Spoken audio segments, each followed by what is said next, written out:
ताजीराते दफ़ा 302 आपने अक्सर पुरानी फिल्मों में, हिंदी फिल्मों में आपने ये डायलॉग सुना होगा, ताजीराते हिंद। ये क्या होता है? इसको इंग्लिश में कहते हैं आईपीसी यानी कि इंडियन पीनल कोड, और हिंदी में कहते हैं भारतीय दंड संहिता, और उर्दू में कहते हैं ताजीराते हिंद। इंडियन पीनल कोड यानी कि भारतीय दंड संहिता भारत में 1860 से लागू है। 1860 ये वो समय था जब अंग्रेजों का शासन था, और 1833 में अंग्रेजों ने पहला चार्टर्ड अधिनियम भेजा, चार्टर्ड अधिनियम बनाया। 1833 के चार्टर्ड अधिनियम के बाद मैकाले की अध्यक्षता में पहला विधि आयोग बनाया, और इस पहले विधि आयोग में ही भारतीय दंड संहिता का खाका तैयार हो चुका था। भारतीय दंड संहिता यानी कि भारत में होने वाले अपराध और उनके लिए दंड का प्रावधान करता है। इंडियन पीनल कोड के मुताबिक ही हिंदुस्तान में किसी भी अपराध के लिए क्या सजा दी जाएगी ये निर्धारित किया जाता है। लेकिन एक और शब्द है जिसको हम कहते हैं सीआरपीसी यानी कि क्रिमिनल प्रोसीजर कोड या दंड प्रक्रिया संहिता। आईपीसी तो हम समझते हैं कि भारत में जो अपराध होंगे उन अपराधों के लिए क्या दंड दिया जाएगा, उसके लिए हमें इंडियन पीनल कोड यानी कि भारतीय दंड संहिता की आवश्यकता पड़ती है। लेकिन सीआरपीसी यानी कि क्रिमिनल प्रोसीजर कोड क्या है, ये समझने के लिए आपको ये बात ध्यान से सुननी पड़ेगी।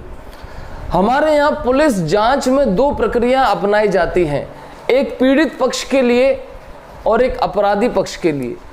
ये दोनों प्रक्रियाओं का वर्णन क्रिमिनल प्रोसीजर कोड यानी कि दंड प्रक्रिया संहिता में है।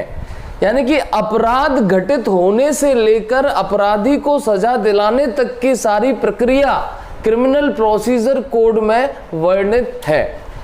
इसी क्रिमिनल प्रोसीजर कोड की धारा 438, सीआरपीसी की धारा 438 अग्रिम जमानत के प्रावधान करती है।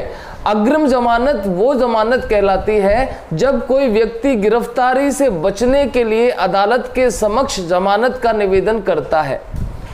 सीआरपीसी की धारा 438 अग्रिम जमानत की तरफ इंगित करती है, जबकि सीआरपीसी की धारा 144 इस समय बहुत चर्चा का विषय है। सीआरपीसी क्रिमिनल प्रोसीजर कोड की धारा 144 जब से कोरोना काल आया है तब से जिला न्यायाधीश द्वारा एक आदेश जारी कर दिया जाता है, प्रतिबंधात्मक दंडात्मक आदेश सीआरपीसी की धारा 144 के तहत। ये आदेश 4 से ज्यादा लोगों को एक जगह इकट्ठा करने के लिए प्रतिबंधित करता है। ये आदेश हथियार एक जगह से दूसरी जगह ले जाने के लिए प्रतिबंधित करता है।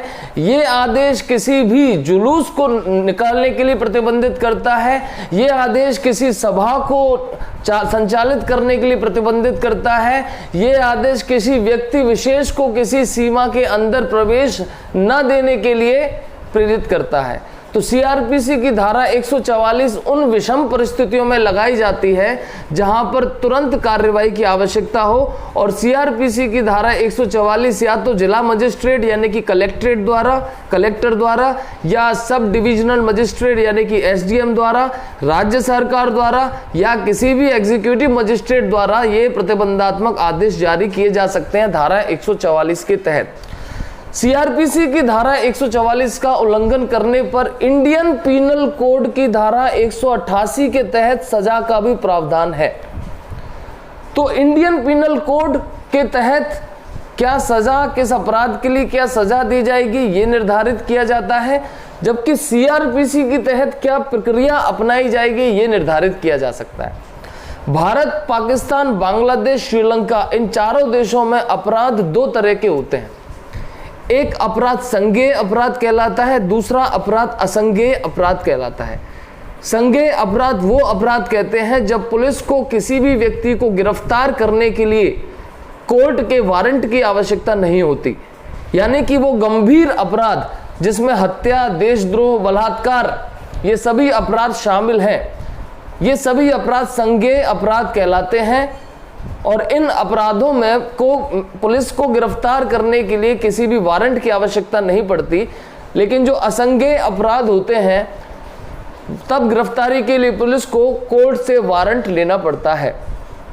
तो सीआरपीसी के तहत प्रक्रिया और आईपीसी के तहत कानून की जानकारी मिलती है।